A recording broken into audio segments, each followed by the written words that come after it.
témoignage pour nous. Elle a demandé, elle dit qu'il faut qu'elle dise quelque chose. Maman, Alléluia tout le monde. Amen. Dieu, vraiment mes bien-aimés, je suis vraiment dans la joie. Je suis dans la joie. Quand j'ai quitté du Cameroun, comme on dit qu'on va se soumettre vraiment à la parole de Dieu, on avait reçu, comme je suis quitté, mes choses sont quittées de l'église pour l'aéroport. Et j'ai exécuté. C'est comme ça que mes bagages sont quittés vraiment de l'église. Le bois était vraiment combattu. Il fut un temps qu'on a dit vraiment que je suis vraiment comme Joseph. Je ne veux même pas détailler le rêve.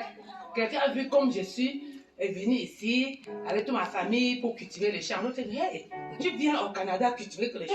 Quand tu vois le champ là, tu crois que c'est quel champ? C'est le champ spirituel. Le champ c'est l'évangile. Le champ c'est l'évangélisation. Donc on a fait comme ça. Et il y a depuis plusieurs longtemps que c'est la grande sœur d'Olivia. Elle rentre derrière, elle refroidit, elle pleure, elle gémit, pourquoi elle ne s'est pas mariée, c'est cela. Bon, je sais que Jésus a un plan pour moi, pour ma famille. Quand j'ai quitté d'ici, j'avais tous mes enfants, ils m'ont entouré, ma petite soeur qui était dans ma maison, ils m'ont entouré, ils étaient tous à l'église.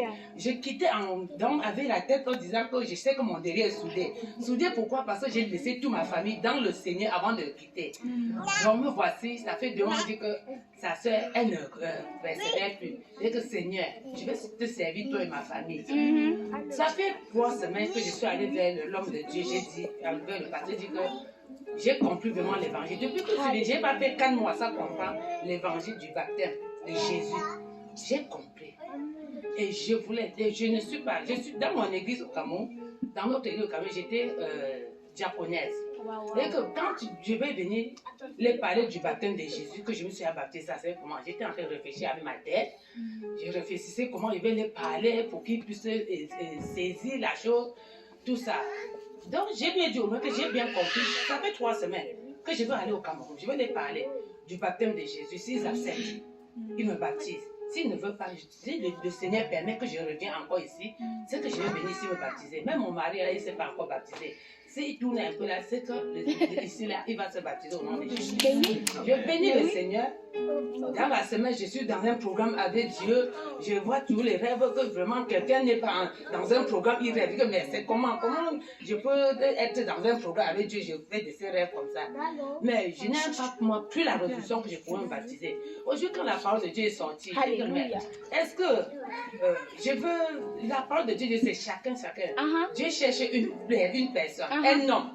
Donc, je peux me tenir en tête. Comment je dois me tenir ayant peur des hommes, ayant peur du pasteur. Je sais que le pasteur m'a donné un bon évangile, mais l'autre là qui lui restait, c'est le baptême de Jésus. C'était un bon pasteur.